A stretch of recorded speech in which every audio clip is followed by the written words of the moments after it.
La mayoría de las personas cree que controla sus pensamientos, pero lo que no saben es que muchos de esos pensamientos no nacen en su mente desde hace miles de años. Textos antiguos advirtieron que la mente humana podía ser guiada, moldeada y dominada sin violencia, sin cadenas y sin que la víctima lo percibiera. Versículos escritos como oraciones, pero diseñados como instrucciones. Napoleon Hill, uno de los mayores investigadores de la psicología del éxito, afirmó algo inquietante. La Biblia no es solo un libro espiritual, sino un manual avanzado de funcionamiento mental, escrito en símbolos, metáforas y leyes invisibles. La curiosidad no está en si esto es verdad. La verdadera pregunta es, ¿quién entiende estos versículos y quién está siendo controlado por ellos sin saberlo? En este documental psicológico, no hablaremos de fe superficial. Hablaremos de mecanismos mentales, de sugestión, de control interno, de cómo ciertas frases antiguas pueden activar o destruir la voluntad humana. Si comprendes estos principios, podrás reconocer cuando tu mente está siendo invadida y cuando puedes usar ese mismo conocimiento de forma consciente. El control mental más efectivo no se impone, se acepta. La mayoría de las personas nunca se da cuenta del momento exacto en que pierde el dominio de su mente. No hay un sonido, no hay un golpe, no hay una advertencia clara, solo un deslizamiento lento hacia una forma de pensar que ya no fue elegida, sino absorbida. Napoleon Hill llamó a esto la puerta abierta de la sugestión. La Biblia lo expresó siglos antes, en una frase aparentemente inocente, tal como el hombre piensa en su corazón. Así es, no es una metáfora poética, es una sentencia psicológica. La mente humana funciona como un campo fértil. No distingue entre una idea sembrada por elección consciente y una idea introducida por repetición, autoridad o miedo. Toda idea aceptada, con el tiempo suficiente, se transforma en identidad. Desde una perspectiva moderna, la neurociencia confirma este principio con una precisión inquietante. Estudios sobre neuroplasticidad, realizados por universidades como Stanford y Harvard, demuestran que los pensamientos repetitivos crean rutas neuronales dominantes. Cuanto más se repite una idea, más automática se vuelve. Eventualmente, deja de ser un pensamiento y se convierte en un reflejo. Napoleon Hill observó que las personas no fracasan por falta de inteligencia, sino porque permiten que ideas ajenas se instalen en su mente sin resistencia. La Biblia lo advirtió de forma simbólica: guarda tu corazón, porque de él mana la vida. El corazón, en los textos antiguos, no era emocional, era mental. Las tradiciones ancestrales entendían esto con claridad. En el budismo, se enseña que la mente es un mono inquieto que salta de pensamiento en pensamiento, y que quien no lo observa, termina siendo arrastrado. En la filosofía estoica, se advertía que el hombre no es perturbado por los hechos, sino por la interpretación que hace de ellos. En la mitología, los dioses no dominaban por fuerza, sino por susurros. El peligro no aparece de forma violenta, aparece como una voz familiar, como una idea que siempre estuvo ahí.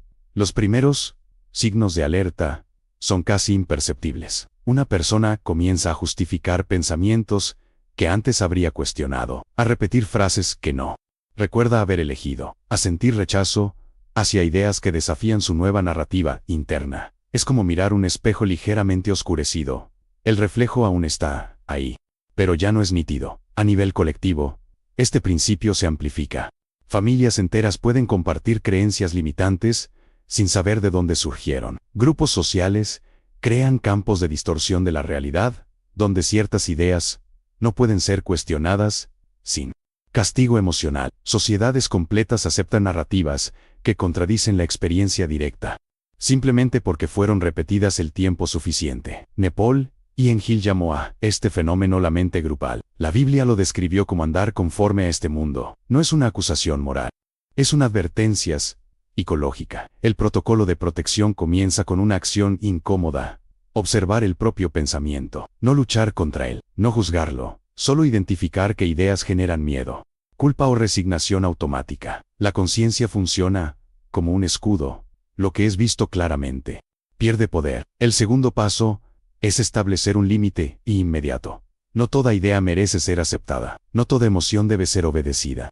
Retirarse estratégicamente de narrativas que debilitan la voluntad es un acto de supervivencia mental, porque al final, La verdad es esta: la mente que no es gobernada conscientemente, siempre será gobernada por algo más. Quédate hasta el final para comprender cómo aplicar este principio de forma consciente. Nada controla más profundamente a un ser humano que una idea repetida en silencio. No es el grito lo que domina la mente, es el susurro constante. Napoleon Hill descubrió algo que lo perturbó profundamente durante sus investigaciones.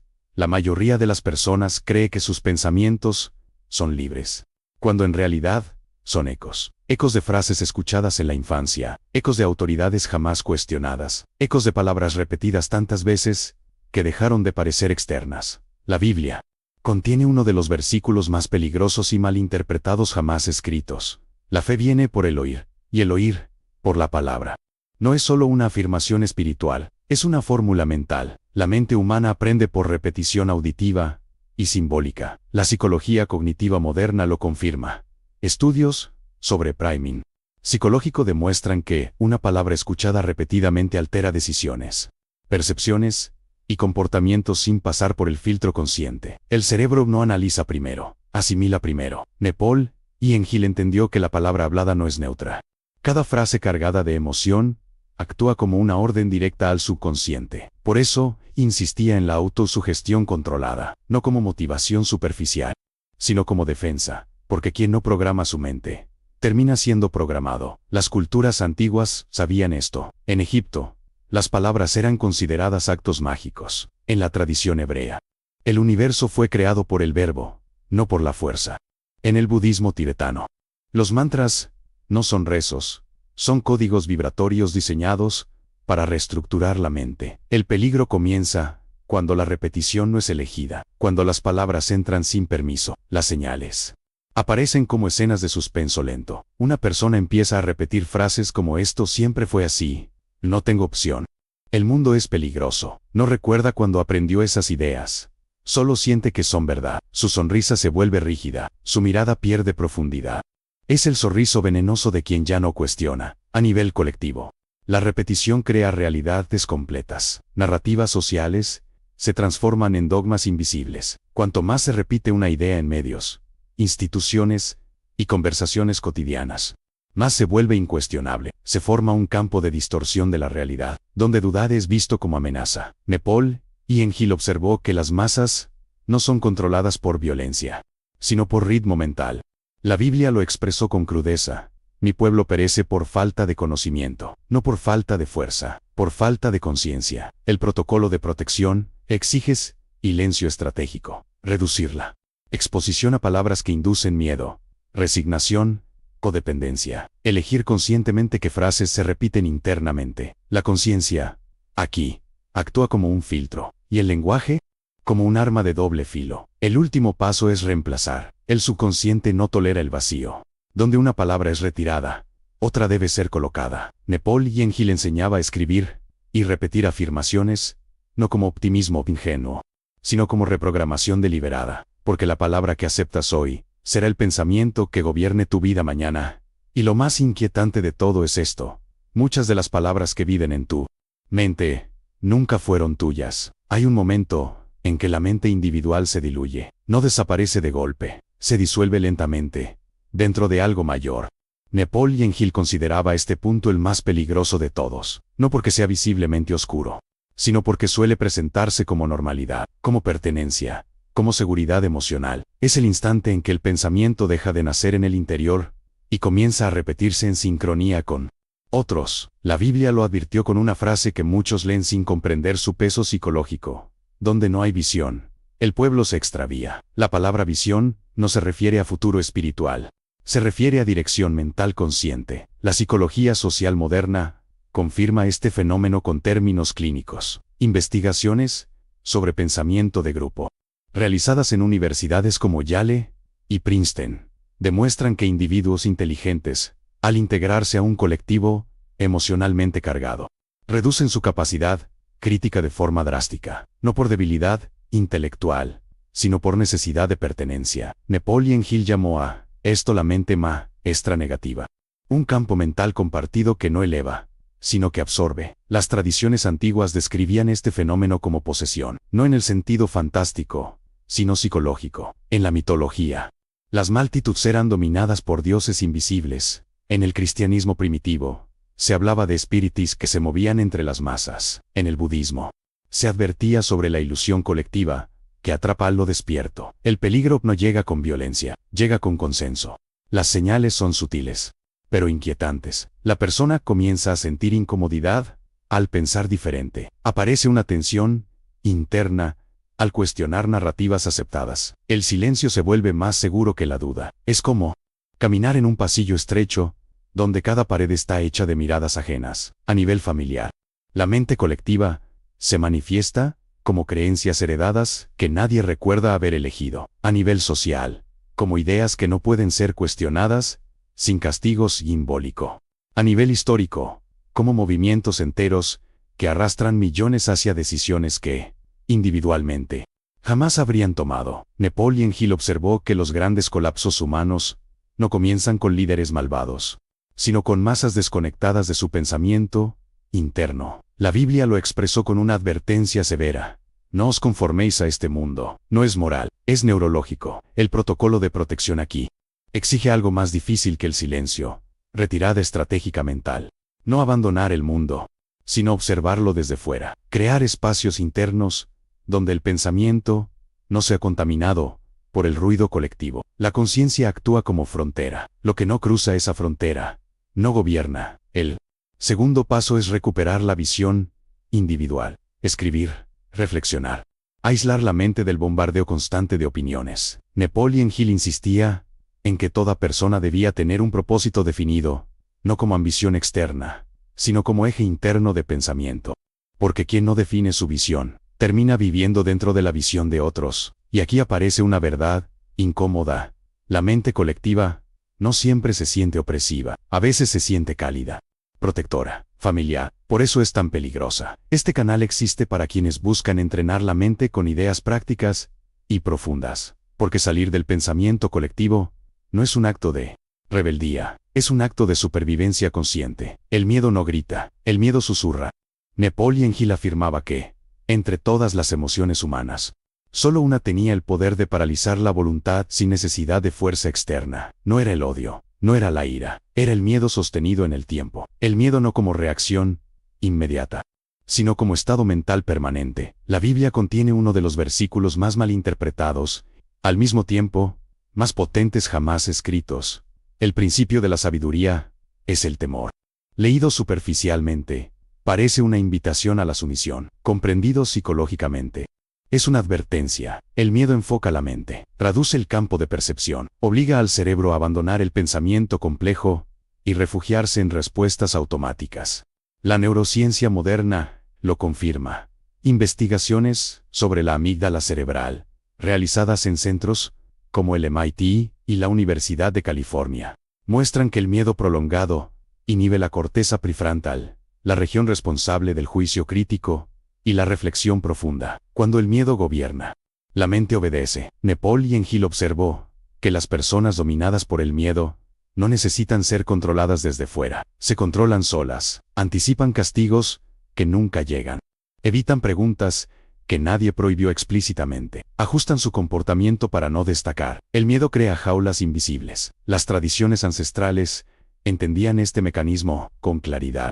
Brutal. En la mitología, los dioses castigaban no para destruir, sino para instalar el recuerdo del castigo. En el cristianismo primitivo, el temor no era terror, sino conciencia de causa y efecto. En el budismo, el miedo era descrito como la ilusión, base de la identificación con lo impermanente.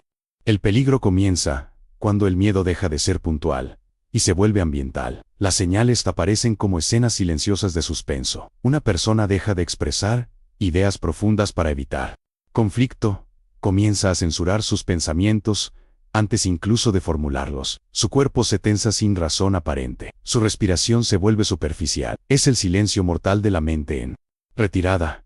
A nivel colectivo, el miedo se convierte en herramienta de regulación social. No hace falta una amenaza directa. Basta con repetir escenarios de peligro. Basta con mostrar consecuencias extremas. Basta con instalar la idea de que desviarse es arriesgado. Así se crean sociedades obedientes, no por convicción, sino por agotamiento psicológico. Napoleon Hill identificó 6 miedos básicos que dominan a la humanidad: pobreza, crítica, enfermedad, pérdida, vejez y muerte. La Biblia los abordó de forma simbólica, no para intensificarlos, sino para exponerlos. No temáis aparece repetido una y otra vez, no como consuelo espiritual, sino como instrucción mental. El protocolo de protección aquí exige un acto radical: nombrar el miedo. Lo que no tiene nombre gobierna desde la sombra. Lo que es identificado pierde su poder absoluto. La conciencia, nuevamente, actúa como escudo. El segundo paso es la retirada estratégica emocional. No reaccionar inmediatamente ante narrativas que activan ansiedad. No consumir información diseñada para mantener el estado de alerta constante. El miedo necesita estímulo continuo para sobrevivir. El tercer paso es reconstruir la confianza interna. Nepal y Engel insistía en que la fe no es creencia ciega, sino confianza entrenada en la propia capacidad de pensar. La Biblia lo expresó de forma clara, para quien sabe leerla: porque Dios no nos dio espíritu de temor, sino de poder, dominio y mente equilibrada. Aquí está la revelación incómoda.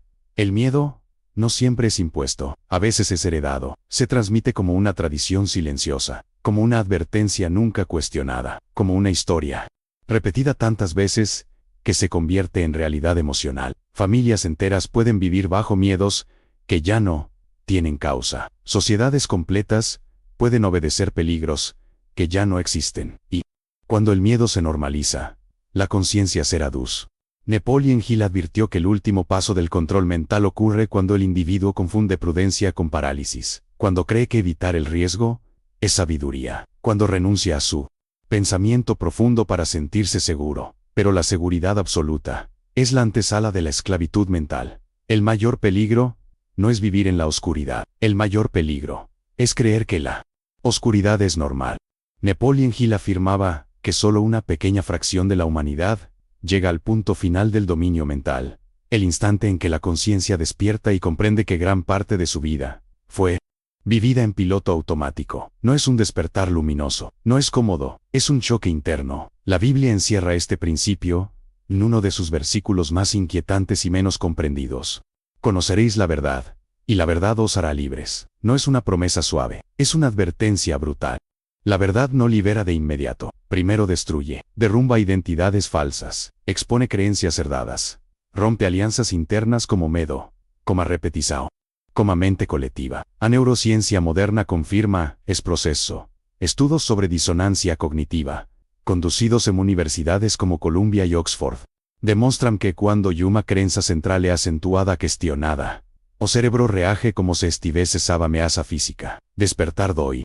Napoleon Hill describió ese momento como encontro con la propia sombra. Todo aquí lo que fue evitado, reprimido o aceitos en cuestionamiento, emerge de uma sobes, o espelo oscurecido finalmente reflete con clareza, y o que se venem siempre agrada. As tradições ancestrais sempre souberan viso. Na mitología, o héroe precisa de ser ao submundo antes de retornar transformado. Na filosofía griega, o autoconocimiento era considerado perigoso para que no estuviese preparado.